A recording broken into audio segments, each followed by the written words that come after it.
Assalamu alaikum dear students. In today's video we are going to name this alkane according to the rules of IUPAC system.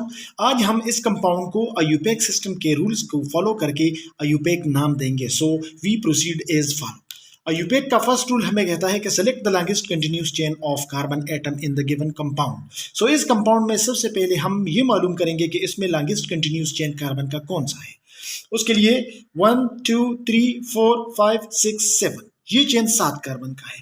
1 2 3 4 5 6 7 ये भी 7 का है. 1 2 3 4 5 6 7 8. So this is the longest continuous chain of carbon atoms in this compound. So we will take this chain is longest continuous chain.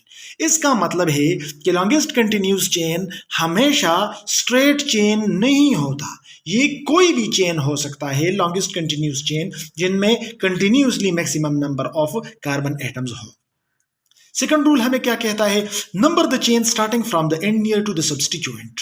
Chain का वो and जो branches के करीब हो तो नंबरिंग हम वहां से स्टार्ट करेंगे. तो अगर हम यहां से स्टार्ट कर ले तो 1 2 3 तीसरे कार्बन पे पहला ब्रांच आता है. और अगर हम यहां से स्टार्ट कर ले तो 1 2 3 4 फोर्थ कार्बन पे पहला ब्रांच आता है. लिहाजा we will start numbering from the side which is near the substituent, near the branches.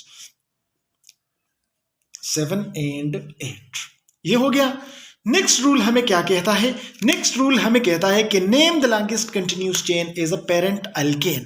अब ये जो हमारे पास लॉन्गेस्ट चेन है इनको हम अल्केन का पेरेंट नेम देंगे. क्या मतलब? मतलब ये है कि लॉन्गेस्ट कंटिन्यूस चेन में जितने कार्बन है उतने कार्बन वाला अल्केन का जो नाम होता है ये इसका पेरेंट नेम हो गया. इस लॉन्गेस्ट कंटिन्यूस चेन में 8 कार्बन है और जिस अल्केन में 8 कार्बन हो तो हम उसको कहते हैं ऑक्टेन. सो ऑक्टेन इसका पेरेंट नेम हो गया. ठीक है. अब नेक्स्ट रूल हमें क्या कहता है कि put the substituents along with their position before the parent name in alphabetic order. जितने भी सब्स्टिट्यूएंट है वो पेरेंट नेम से पहले अल्फाबेटिक ऑर्डर में अरेंज कर ले और हर एक सब्स्टिट्यूएंट का जो जिस कार्बन पे सब्स्टिट्यूएंट पड़ा है उसका नंबर जो है उसको भी हमने शो करना है. तो सबसे पहले हम यहां पे देखेंगे कि हमारे पास इथाइल सब्स्टिट्यूएंट एक ये है, दूसरा इथाइल ये है और तीसरा इथाइल ये है. हमारे पास 3 इथाइल सब्स्टिट्यूएंट है और हमारे पास 2 मीथाइल सब्स्टिट्यूएंट है. तो याद रखिए अगर हमारे पास एक ही सब्स्टिट्यूएंट मोर देन वंस हो, फॉर एग्जांपल यहाँ पे मीथाइल 2 है तो हम डायामीथाइल इस्तेमाल करेंगे. इसी तरह हमारे पास यहाँ पे इथाइल 3 है तो हम ट्राया इथाइल इस्तेमाल करेंगे. लेकिन ये जो डाया ट्राया है ये अल्फाबेटिक ऑर्डर में काउंट नहीं होंगे. अल्फाबेटिक ऑर्डर में बेस नेम काउंट होगा. यानी ethyl methyl profile alphabetic order में काउंट होगा.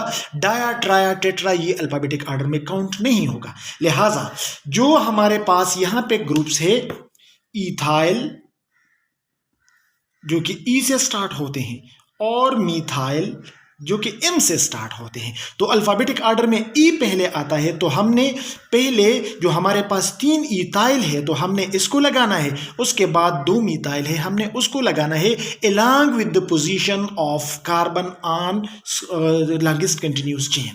लिहाजा ये इथाइल कार्बन नंबर 4 पे है, ये इथाइल कार्बन नंबर 4 पे है और ये इथाइल कार्बन नंबर 5 पे है. तो हम यहां पे लिख लेंगे 4 for this ethyl, 4 for this ethyl and 5 for that ethyl. हमारे पास 3 इथाइल है यानी ट्राया इथाइल. क्या मतलब? मतलब ये है कि 3 इथाइल है. एक इथाइल कार्बन नंबर 4 पे है, दूसरा कार्बन नंबर 5 वो 4 पे है और तीसरा कार्बन नंबर 5 पे है. फिर हमारे पास 2 मीथाइल है. कहां है? एक कार्बन नंबर 3 पे है और दूसरा कार्बन नंबर 5 पे है. Dia methyl octane. सो ये हमारा IUPAC name for this organic compound. ये IUPAC नेम हमें क्या बताता है? ये IUPAC नेम हमें ये बताता है कि लॉन्गेस्ट कंटिन्यूस चेन 8 कार्बन का है, जिसमें 3 इथाइल है। एक इथाइल कार्बन नंबर 4 पे, दूसरा कार्बन नंबर 4 पे और तीसरा कार्बन नंबर 5 पे है, जबकि 2 मीथाइल है। डायामीथाइल मींस 2 मीथाइल है, एक कार्बन नंबर 3 और दूसरा कार्बन नंबर 5 है। सो इस तरीके से हम IUPAC रूल्स को फॉलो करके अल्केन्स को नाम देंगे। If you have any question, you can ask your question in comments. Thank you for watching this video.